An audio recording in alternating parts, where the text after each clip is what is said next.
Detective Mark Calloway arrived at Luke Holloway's home just minutes after the call came in. But it was already too late. Luke's lifeless body was found sprawled on his living room floor, his head twisted at an unnatural angle.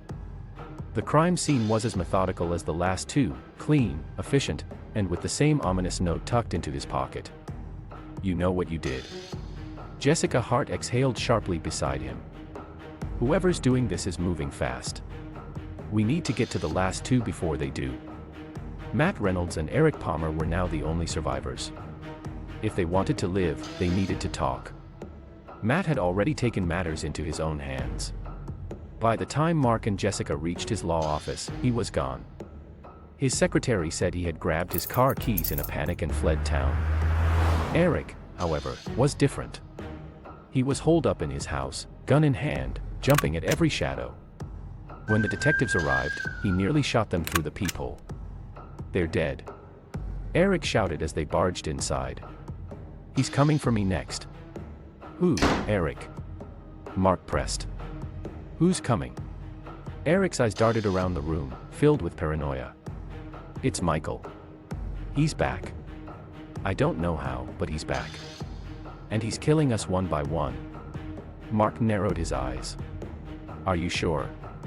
Have you seen him?" Eric hesitated. "No. But who else could it be?" Mark wasn't convinced. Something didn't add up. As the detectives tried to calm Eric down, the news came in: Matt Reynolds' car had been found flipped over in a ditch off Highway 22. He was dead.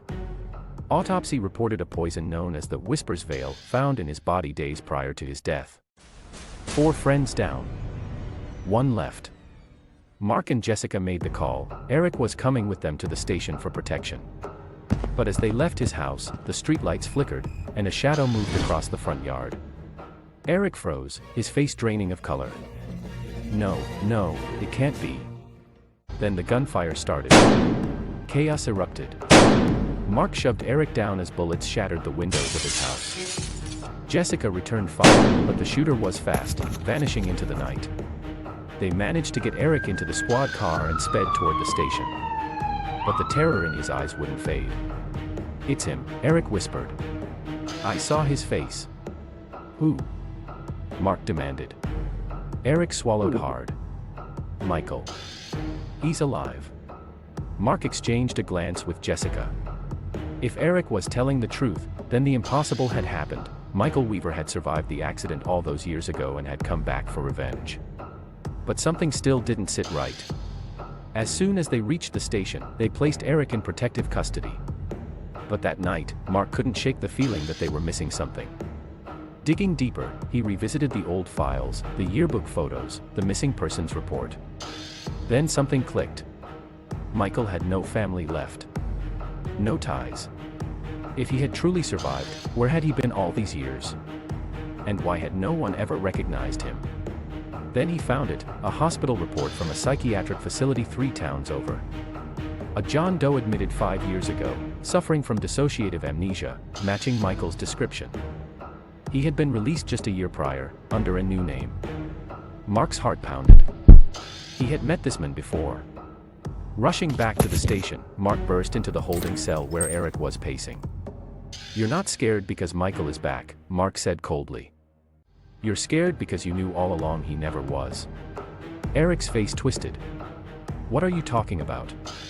"You weren't afraid of Michael killing you," Mark continued, stepping closer. "You were afraid of being found out. Because you've been the killer all along."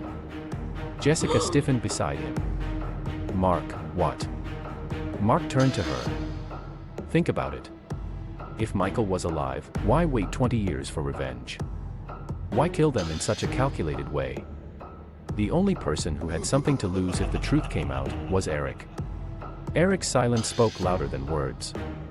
"You killed them to cover up what really happened," Mark said. "Because Michael never made it out of those woods, did he?"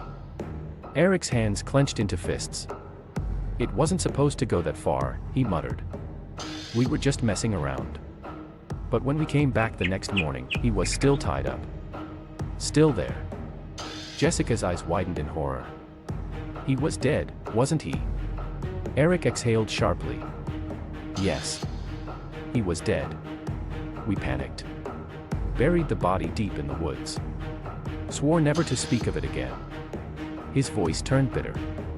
And we didn't. Not until those idiots started getting nervous. I could see it in their eyes, they were going to talk. So I made sure they never did. Mark clenched his jaw. And the notes? Eric smirked.